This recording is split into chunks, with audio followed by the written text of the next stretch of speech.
اولاد کبھی بھی ماں باپ کے گھر میں نہیں رہتی سوائے تھوڑے سے عرصے کے. میں نے بہت واقعات دیکھے ہیں کہ باپ نے ساری زندگی کی جمع پونجی جمع کر کے گھر بنایا آخر عمر میں، اور بنانے کے بعد 2-4 سال میں مر گیا کہ میری اولاد رہے گی. ابا کے مرنے کے بعد ہی بچے سارے الگ الگ ہو گئے، کوئی بھی نہیں رہتا. پر کسی کو اشکال ہوگا کہ اچھا ہم اپنی اولاد کو بے یار و مددگار چھوڑ دیں اپنے مرنے کے بعد. نہیں آ رہی سمجھ میں بات؟ ہم اپنی اولاد کو بے یار و مددگار چھوڑ دیں، اس کے پاس کوئی پراپرٹی نہ ہو ہمارے مرنے کے بعد، وہ تو لوگوں سے بھیک مانگتی پھرے گی. یاد رکھو، پہلے اپنی فکر کرو، اس کے بعد اپنی اولاد کی. جس کے پاس بہت زیادہ پیسہ ہو وہ خود بھی بہت اچھا کھائے پیے اور کچھ پراپرٹی بھی بنا لے اپنی اولاد کے لیے. لیکن بہت زیادہ پیسہ نہیں ہے تو اپنا پیٹ کاٹ کے اپنی زندگی کو پریشان کر کے اولاد کا مستقبل بنانا، تو اس کا مطلب یہ ہوا کہ پھر آپ کی اولاد بھی اپنا پیٹ کاٹ کے اپنی اولاد کا مستقبل بنائے گی. تو اصل مستقبل بن کس کا رہا ہے یہ پتہ ہی نہیں چلتا. اب ایک دوسرے کا مستقبل بنانے کے لیے اپنے آپ کو عذاب میں ڈالا ہوا ہے. تو یہ تو قیامت کے قریب جب آخری انسان دنیا میں آئے گا نا، جس کے آگے بچے نہیں ہوں گے، اس کا بنے گا مستقبل. اور وہ بھی جب بنے گا جب اس کو یہ پتا ہوگا کہ میرے پاس قیامت آ جائے گی، میری اولاد نہیں ہوگی، پھر وہ اپنے لیے پیسے جمع کرے گا. بڑی گہری اور باریک بات ہے جس کی سمجھ میں آ جائے. پہلے کس کی فکر کرو؟ اپنی بنیادی ضرورتیں پوری کرو. بنیادی ضرورتیں بتا دوں کیا کیا ہیں. سب سے پہلے کیا ہے؟ مناسب خوراک. یہ انسان کی بنیادی ضرورت ہے. میں نے بعض لوگوں کو دیکھا ہے پیٹ کاٹ کے گھر بناتے ہیں. صبح ناشتے میں 2 سلائس کھا لیے، کیونکہ اگر دیسی گھی سے روٹی کھائیں گے، گھی کا خرچہ، پھر وہ قسطیں کیسی مکان کی اور گاڑی کی جو قسطیں ہیں وہ کہاں سے ادا ہوں گی. 30 کروڑ روپے لوگوں نے قرضہ لیا ہوا بینکوں سے. ایسے لوگوں کو میں جانتا ہوں اپنی اولاد کا مستقبل بنانے کے لیے. جس آدمی کے ذمے 30 کروڑ کا قرضہ ہو، اس کا مستقبل تو تباہ ہو گیا کہ نہیں ہو گیا؟ اس کو تو ہر وقت دماغ میں ٹینشن کہ اتنا قرضہ ہے میرے اوپر. تو آپ کے والد نے جو آپ کے مستقبل کا سوچا تھا، آپ کا مستقبل تو تباہ ہو گیا. کس کے مستقبل کے چکر میں؟ آپ کی اولاد کے مستقبل کے چکر میں. اور جب آپ کی اولاد جوان ہوگی، شادی کرے گی، تو وہ اپنی اولاد کے چکر میں 60 کروڑ کا قرضہ لے لے گی. نہیں آ رہی نا بات سمجھ میں؟ تو آ رہی ہے تو گردن تو ہلایا کریں.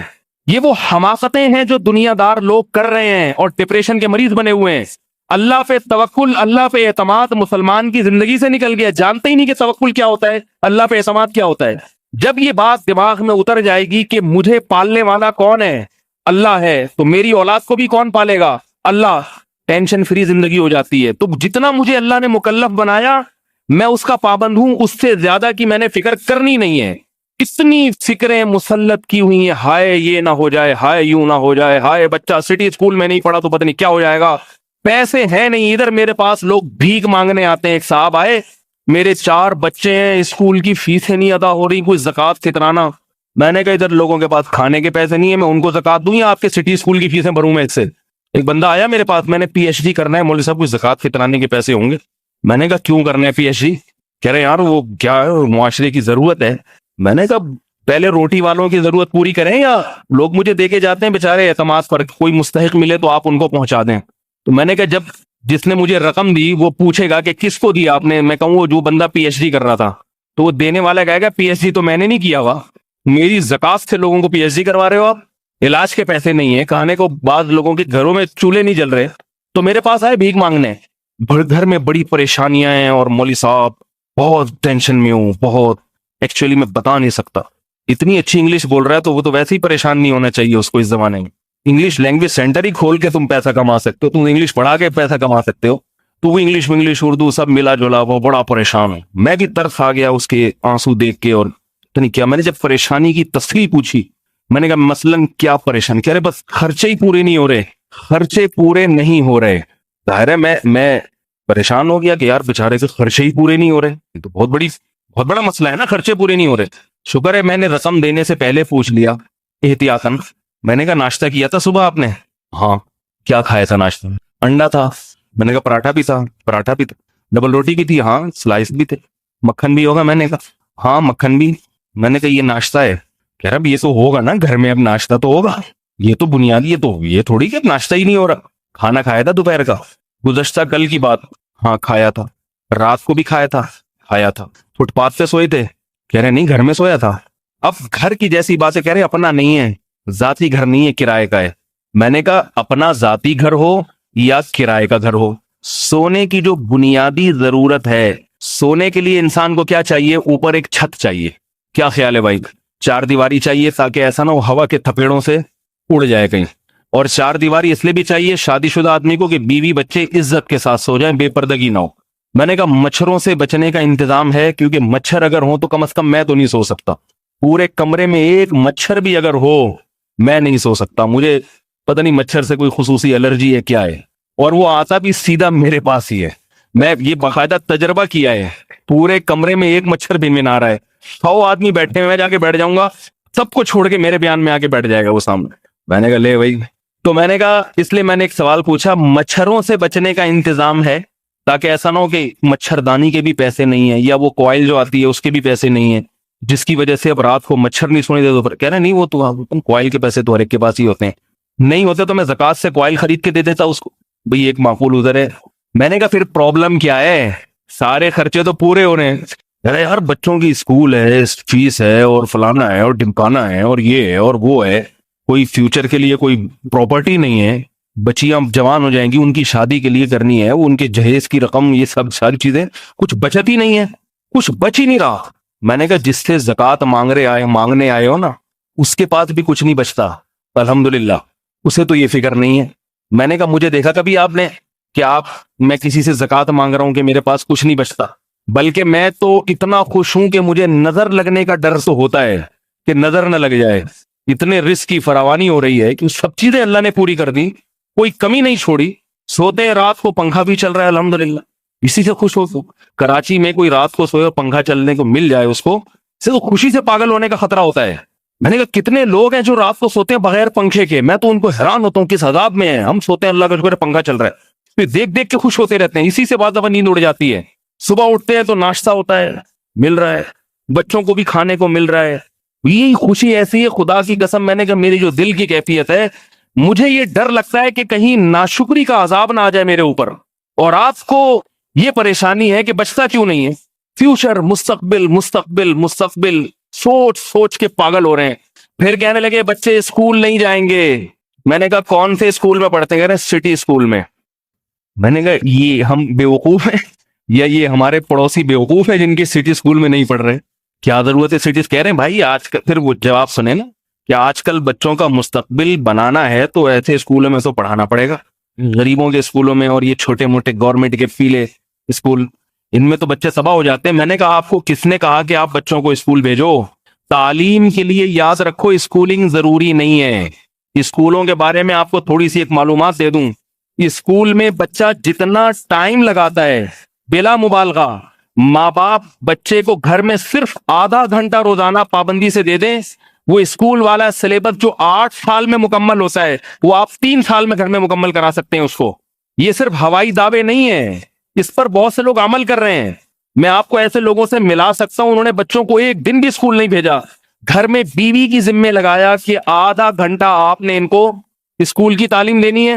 نصاب لا کے رکھ دیا گھر میں، 1 سے 8ویں تک کا جو سلیبس ہے نا وہ بھی آکسفورڈ یونیورسٹی والا، وہ گھر میں لا کے رکھ دیا کہ یہ ساری کتابیں آپ نے پڑھانی ہے. روزانہ کتنا ٹائم دینا ہے؟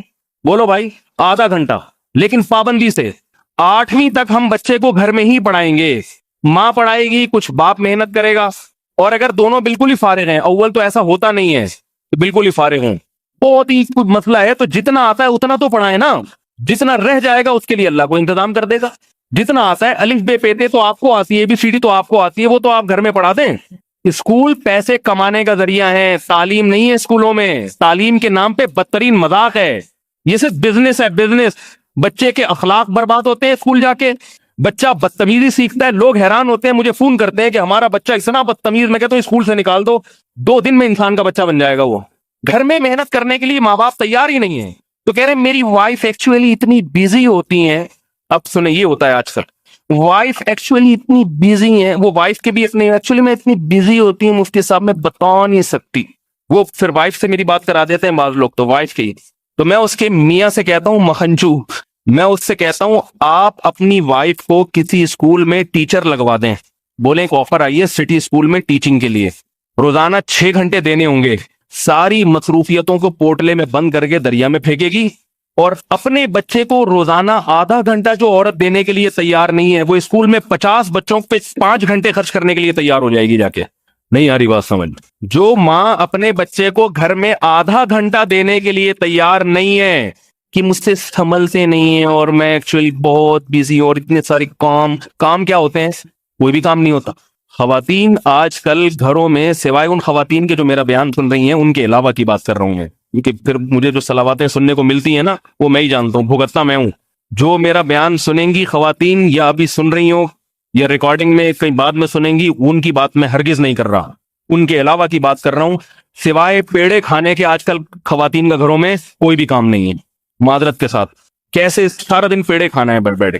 یہ پیڑے کھانا ایک اردو زبان کی اصطلاح ہے کہ جو آدمی کسی کام میں ہاتھ نہ بٹائے، وہ کھانے کے وقت کھانا کھانے آ جائے، تو اس کو کہتے ہیں اس کا کام پیڑے کھانے کے علاوہ کچھ بھی نہیں ہے.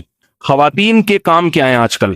گھر میں کام کاج کے لیے ماسیاں آتی ہیں، وہ خواتین ہاتھ نہیں لگاتی، سوائے ماسی کو تھوڑی بہت ڈانٹی، یہ طرح سے یہاں سے یوں کر دو، یہاں سے یوں کر.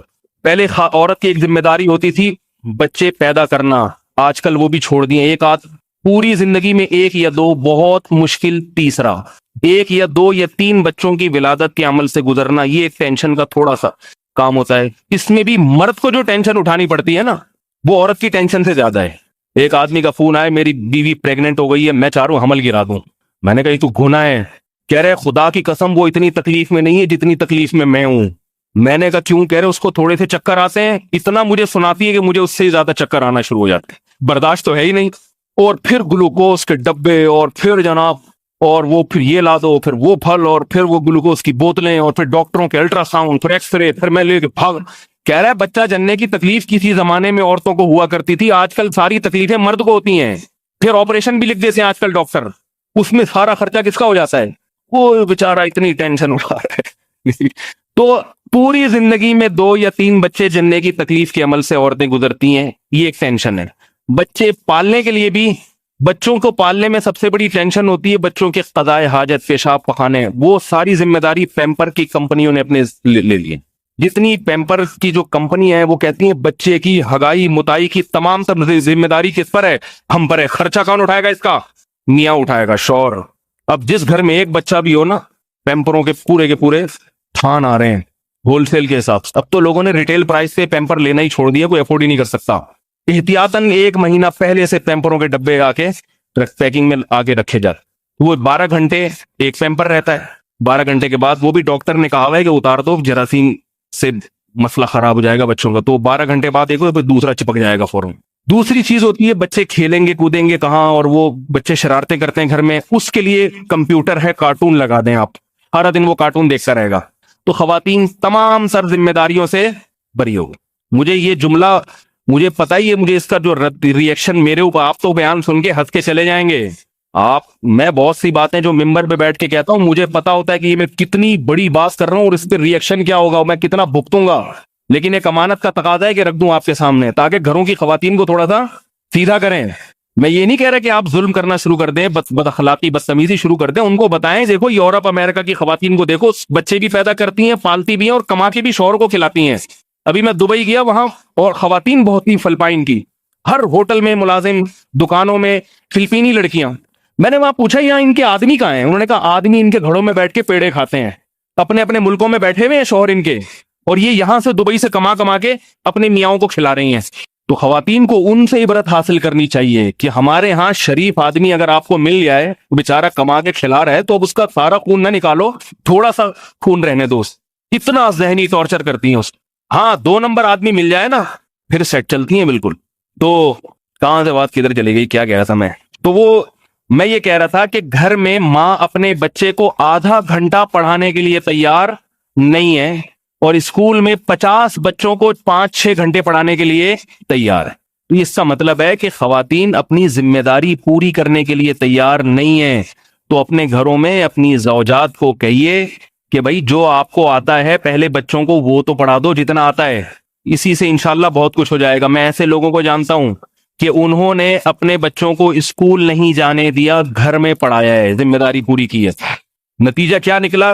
ہمارے رشتہ داروں میں ہے، وہ خود اسکول ٹیچر ہے نا، اس کو اسکولوں کے حالات معلوم ہے کہ کیا ہو رہا ہے اسکولوں میں، کس طرح بچوں کا وقت ضائع ہو رہا ہے. تو گھر قرآن پڑھانے کے لیے بھی کسی قاری کے پاس بچے کو نہیں بھیجا، کیونکہ جو مدرسے ہیں نا قاریوں کے پاس بچے جب پڑھتے ہیں، آپ دیکھیں کبھی جا کے قاری صاحب ایک لائن دے دیں گے، بیٹا یہاں سے وہ 6 گھنٹے تک اسی کو دہراتا رہے گا بیٹھ کے، کیونکہ قاری صاحب کے پاس اتنا ٹائم نہیں ہوتا. ایک بچے کا سنا ہے، پھر دوسرے بچے کا، پھر تیسرے بچے کا، تو 10ویں بچے کی باری تو 4 گھنٹے کے بعد آئے گی. تو اگر آپ کو قرآن پڑھنا آتا ہے تو آپ اپنے بچوں کو گھر میں خود پڑھائیں قرآن. میں نے الحمدللہ اپنے والد سے قرآن پڑھا ہے، اور والد صاحب کی عمر جب زیادہ ہو گئی تو میرے بڑے بھائی نے پڑھایا مجھے. کسی مدرسے میں نے نہیں پڑھا قرآن، اور حفظ بھی میں نے گھر میں ہی کیا ہے. میرے بڑے بھائی صبح صبح روزانہ صرف آدھا گھنٹہ مجھے پڑھاتے تھے، آدھا گھنٹہ فجر کی نماز کے بعد لے کے سب بہن بھائیوں کو لے کے بیٹھ جاتے تھے کہ بھائی چلو پڑھو، یاد کرو، قرآن ختم ہو گیا اب صورتیں یاد، روزانہ صرف آدھا گھنٹہ. اس کا نتیجہ نکلا 2-3 سال میں قرآن کا ایک بہت بڑا حصہ گھر میں بیٹھے بیٹھے حفظ ہو گیا. جب میں نے حفظ مکمل کیا تو لوگ کہہ رہے تھے کہاں سے پڑھا آپ نے، آپ تو کبھی مدرسے جاتے ہوئے نظر نہیں آئے، آپ تو سارے دن ہمارے ساتھ کھیلتے کودتے رہتے ہو. میں کہا بھائی صبح روزانہ آدھا گھنٹہ پڑھتے تھے، اسی کی برکت ہے. تو اتنی برکت ہوتی ہے گھر کی تعلیم کی. تو انہوں نے اپنے بچوں کو پڑھایا گھر میں. 2 سال کے اندر میں نے ان کے بچوں کی حالت دیکھی کہ انگلش اخبار پڑھ رہے ہیں بیٹھ کے. میں سمجھا مذاق کر رہے ہیں. میں گیا نا جیسے بچے کارٹونوں کی طرح لگے ہوئے، پتا چلا وہ پوری پوری عبارت پڑھتا ہے، اردو اخبار پڑھ رہے ہیں، انگلش اخبار پڑھ رہے ہیں. 2-3 سال کے اندر یہ صلاحیت پیدا ہو گئی. 8ویں تک پڑھانے کے بعد پھر 9ویں کلاس میں ایڈمیشن دلوایا، کیونکہ بورڈ کا امتحان دینے کے لیے پھر ایڈمیشن ضروری ہے. 8 سال کا خرچہ بھی بچا لیا، اور 8 سال کی تعلیم 3 سے 4 سال میں مکمل بھی کرا لی. اور بچوں کی استعداد بھی بہت زیادہ، اور بچے قرآن کی بھی کئی صورتیں حفظ ہو گئی ہیں گھر میں ہی، کیونکہ بچوں کو ماں نے گھر میں قرآن حفظ کروایا. حفظ کروانا کیا مشکل ہے بیٹا، یہاں سے یہاں تک بیٹھ کے یاد کرو. اور اگر آپ نے بالفرض اسکول بھیجنا ہی ہے، آپ سمجھتے ہیں نہیں بچے ہم سے گھر میں کنٹرول نہیں ہو رہے، بعض لوگوں کی مصروفیت اتنی زیادہ ہوتی ہے کہ وہ نہیں کنٹرول کر سکتے، تو پھر آپ کو جتنی اللہ نے اوقات دی ہے اس حساب سے آپ بچوں کو اسکول میں پڑھا لیں. اور اللہ سے امید رکھیں کہ میری جو بنیادی خرچے ہیں، بنیادی ذمہ داریاں ہیں، اس کو پورا کرنے کا وعدہ اللہ نے کیا ہے. اگر میرے بچوں کے لیے تعلیم اونچے اسکولوں کی ضروری ہوئی تو اللہ اس تعلیم کے پیسے مجھے دے گا، اگر ضروری نہیں ہوئی تو پھر اللہ مجھے پیسے نہیں دے گا. یہ میں ہوں جو سمجھ رہا ہوں کہ ضروری ہے، حقیقت میں ضروری نہیں ہے. یہ میرا غلط. اگر دیکھو بچہ جب پیدا ہوتا ہے، ماں کی چھاتیوں میں دودھ پیدا ہوتا ہے کہ نہیں ہوتا؟ یہ اس لیے پیدا ہوتا ہے کہ اس وقت بچے کو کس چیز کی ضرورت ہوتی ہے؟ ماں کے دودھ کی ضرورت ہوتی ہے، اور یہ دودھ انسان پیدا نہیں کر سکتا. تو یہ اللہ یہ کام کر دیتے ہیں. یہ اللہ بتا رہے ہیں کہ اس کی بنیادی ضرورتیں پوری کرنا میری ذمہ داری ہے. جو ضرورتیں تم پوری نہیں کر سکتے وہ ضرورتیں کون کرے گا پوری؟ بولو نا بھائی. وہ اللہ کہتا ہے وہ میں پوری کروں گا. تو جب اللہ پہ اعتماد ہو، توکل ہو، انسان ہنسی خوشی زندگی گزارتا ہے. بھائی جو پیسے ہیں وہ خرچ کرو، نہیں ہے صبر کرو. ایک مرتبہ ایک بہت بڑے تاجر تھے، میری ان سے سلام دعا تھی. ان کی تجارت بھی ملکوں میں پھیلی ہوئی تھی. میرا ان کے ساتھ سفر ہوا، بلکہ ان کا میرے ساتھ سفر ہوا. میں تاجروں کے ساتھ سفر نہیں کرتا، بعض دفعہ وہ میرے ساتھ کر لیتے ہیں. یہ بھی ایک بہت اہم سمجھنے کی چیز ہے. میں کیوں جاؤں بھائی ان کے ساتھ؟ مجھے کہیں جانا تھا تو وہ بھی میرے ساتھ سفر میں شریک ہو گئے. تجارت ان کی دنیا بھر میں پھیلی ہوئی، ٹھیک ٹھاک مالدار آدمی. میں نے ان سے پوچھا، میں نے کہا آپ کی تعلیم کتنی ہے؟ کہنے لگے اگر تعلیم ہوتی تو اتنا بڑا تاجر تھوڑی ہوتا میں. نہیں یاری بات. انگلش بھی بہت اچھی بولتے تھے. میں نے کہا آپ نے انگلش کہاں سے سیکھی؟ کہہ رہے ہیں گوروں کے ساتھ بھی تجارت ہوتی ہے، چائنیز کے ساتھ بھی ہوتی ہے، دنیا جو جس کے ساتھ ہوتی ہے اس کے ساتھ بولنا پڑتا ہے، تو بول بول کے سیکھ گئے. لینگویج آنے کے لیے تعلیم کا اس سے کوئی تعلق نہیں ہے. گوروں کے جو بچے ہیں نا، یا گوروں میں جو چور اور ڈاکو ہیں، وہ بھی انگلش جانتے ہیں. کیا خیال ہے بھائی؟ ہمارے ایک رشتے دار پنجاب میں رہتے تھے، تو انہوں نے بتایا کہ بہت پرانی بات ہے، انڈیا کا جو پنجاب ہے وہاں سے کوئی بوڑھے آئے ہجرت کر کے کراچی کچھ دنوں کے لیے. کراچی میں بڑی زبردست اردو بولی جاتی تھی. تو وہ واپس گئے تو وہ اپنے گاؤں میں تبصرہ کر رہے ہیں کہ کراچی میں چھوٹے چھوٹے بچے پڑھے لکھے ہیں. چھوٹے چھوٹے بچے کیا ہیں؟ پڑھے لکھے ہیں. کیوں بھائی؟ کہہ رہے ہیں چھوٹے چھوٹے بچے اردو بول رہے ہیں وہاں. تو اس وقت پنجاب میں اردو وہی بولتا تھا تو ذرا جس نے اسکولوں میں اردو سیکھی ہو. تو جب وہ کراچی آئے نا، بولے یہاں تو بچہ بچہ اردو بول رہا ہے. تو بڑے حیران ہوئے کہ یہاں تو چھوٹے چھوٹے بچے کیا ہیں، اتنے تعلیم یا وہ بھائی وہ ان کی مادری زبان ہے، وہ تو اس لیے اردو بول رہے ہیں. جیسے ایک آدمی امریکہ گیا نا، کہہ رہا یار یہاں کو تو بچہ بچہ انگلش بولتا ہے، ہمارے یہاں تو ڈاکٹر انجینئر بننے کے بعد بھی انگلش نہیں بولتے. تو لینگویج جو ہے نا وہ تو سیکھنے کی چیز ہے نا، اس کا تعلیم سے. آپ گوروں میں رہو گے تو آ جائے گی، نہیں رہو گے جتنی مرضی کتابیں پڑھتے رہو پھر بھی ایسے بولو گے کہ لوگ ہنسیں گے آپ کی زبان پر. یہ تو ماحول میں رہ کر خود بخود آتی ہے. میں نے کہا انگلش کہاں سے؟ کہہ رہے ہیں اب تجارت ہوتی ہے تو انگلش بھی ہے، چائنیز زبان بھی آتی ہے. ایک دن بھی اسکول نہیں گئے تھے، ایک دن بھی. اور کہہ رہے میری ترقی کی وجہ ہی تعلیم کا نہ ہونا ہے, کیونکہ میں ذرا بھی تعلیم میں دلچسپی نہیں تھی تو مجھے یہ ڈر تھا میں سب سے پیچھے رہ جاؤں گا. تو میں نے کیا کیا, پھر چیزیں خرید کے بیچنا شروع کر دیا, اور ہوتے ہوتے کتنا بڑا تاجر. ایک اور تاجر ہے, کراچی میں رہتا ہے, روز کی اس کی انکم ہے تقریباً 75,000 روپے روز کی. اور کام اس نے جو شروع کیا تھا نا, کچرا اٹھانے والا, نہیں آ رہی بات, بزنس کا آغاز کیسے ہوا ہے, کچرا چننے سے. کچرے میں 2-3 چیزیں اٹھائیں, کوئی پلاسٹک کا ڈبہ مل گیا, کوئی سوئی مل گئی, کوئی لوہا مل گیا, لوہے والے کو بیچ دیا, 2-4 روپے گٹکے کے نکل آئے اس سے. ابھی روٹی کے پیسے جمع نہیں ہوئے, وہ تھے بھی پٹھان تو نسوار کے پیسے نکل آئے. ایسے ہوتے ہوتے پھر ان کو تجربہ ہوا کہ لوہے کی مارکیٹ کون سی ہے, اسٹیل کی مارکیٹ کون سی ہے, تانبے کی مارکیٹ بولو نا بھائی کون سی ہے. اسٹیل اور تانبے میں فرق کیا ہوتا ہے؟ آپ جو چیزیں لیبارٹری میں ٹیسٹ کرواتے ہیں نا, وہ ہاتھ لگا کے بتا دیتا ہے کہ یہ خالص سونا ہے یا نہیں, اور اس میں سونا کتنا ہے, کھوٹ کتنی ہے, ایسے ہاتھ لگا کے بتاتا ہے وہ. یہاں سے کاروبار شروع ہوا ہے ریڈی پہ محنت کے ساتھ. نتیجہ یہ نکلا کہ اتنا بڑا اسکریپ کا بزنس کہ اب ملکوں سے امپورٹ ایکسپورٹ ہو رہا ہے مال ان کا. نہیں آ رہی میرا خالے پر. تو اس سے کیا پتا چلتا ہے کہ دولت کا تعلق کس سے ہے؟ تقدیر سے ہے. جس کی قسمت میں اللہ نے لکھی ہو مل جائے گی, نہیں لکھی ہو ڈگریاں بغل میں دبا کے گھومتے رہو آپ پھر ساری زندگی. ایسے لوگ بھی ہیں, اتنی تعلیم ہے کھانے کو روٹی نہیں ہے. میں اکثر ایک واقعہ بیان کرتا ہوں. ایک دفعہ میں نے اسٹیشن پہ ایک بندہ دیکھا, اتنے بڑے بڑے بال اور پھٹے پرانے کپڑے, اور ایپلیکیشن لکھ رہا ہے. ایپلیکیشن لکھتا ہے, بوری میں ڈال دیتا ہے, انگلش میں ایپلیکیشن بوری میں ڈال, بوریاں بھری ہوئی ہیں اس کے پاس. پاگل بیٹھا ہوا ہے بالکل. میں نے لوگوں سے پوچھا یہ پاگل ہے تو اتنی اچھی انگلش اس کی اور ایسی خوبصورت رائٹنگ, اور یہ کر کیا رہا ہے؟ اس کا کہنا ہے یہ سارا دن یہی کام کرتا رہتا ہے.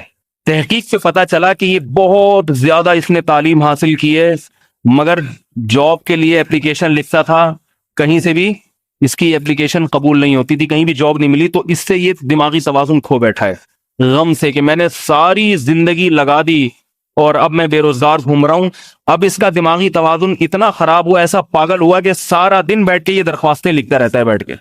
جب بوریاں بھر جاتی ہیں ہم اٹھا کے کچرے میں پھینک دیتے ہیں, پھر نئی بوریاں لے کر آتا ہے اور درخواستیں لکھ کے ڈالتا رہتا ہے. اس سے کیا پتا چلتا ہے کہ جو کچھ ہوتا ہے کس سے ہوتا ہے میرے بھائی؟ اللہ سے ہوتا ہے. یبسط الرزق لمن یشاء, جس کے لیے چاہتا ہے رزق کے دروازے کھول دیتا ہے, ویقبض, اور جس کے لیے چاہتا ہے رزق کے دروازے بند کر دیتا ہے. اس کا یہ مطلب نہیں ہے کہ آپ تعلیم حاصل نہ کریں, یہ ہرگز مطلب نہیں ہے. مسلمان کو تعلیم کے تمام شعبوں میں دوسروں سے آگے بڑھنا ہے, مگر اپنی اوقات دیکھتے ہوئے. آپ کو اللہ نے جتنے وسائل دیے اس حساب سے آپ آگے بڑھیں, جتنے وسائل اللہ نے دیے اس حساب سے آپ آگے بڑھیں. نہیں ہے وسائل, بولے اسی میں خیر ہے. صحابہ کے پاس کون سے وسائل تھے بھائی؟ کچھ بھی نہیں آتا تھا ان کو. پوری دنیا پہ اللہ نے ان سے حکومت کروائی ہے, پوری دنیا سے لوگ ان سے علوم سیکھنے آتے تھے. پھر تو میں یہ عرض کر رہا تھا کہ آپ اپنے بچوں کے مستقبل کے لیے پریشان ہوتے ہیں اور اپنے آپ کو مصیبت میں ڈال دیتے ہیں, اور آپ کے بچے پھر اپنے بچوں کے لیے پریشان ہوں گے اور اپنے آپ کو مصیبت میں ڈال دیں گے. تو مصیبت سے نکلے گا کون بھائی پھر؟ تو اس لیے گھر بنائیں, لیکن پہلے یہ سوچیں کہ پیٹ کاٹ کاٹ کے نہیں بنانا, پہلے اپنی بنیادی ضرورتیں پوری کرنی ہے. تو بنیادی ضرورتوں کی بات میں کر رہا تھا کہ آپ کے پاس ایک ایسا مکان ہو, چاہے ذاتی ہو چاہے کرائے کا ہو, جس میں گرمی سے بچنے کا انتظام ہو, مچھر سے بچنے کا انتظام ہو, اور محلے کی لوکیشن ایسی ہو کہ چور اچکوں کا علاقہ نہ ہو. محلے کا بڑا فرق پڑتا ہے نا بھائی. ایسی جگہ پہ آپ کو گھر ملا ہوا ہے کہ سارے کیا ہیں وہاں پہ, جتنے بھی ہیں بھاگ کے ادھر ہی آتے ہیں سارے. سمجھ رہے ہیں بات کو؟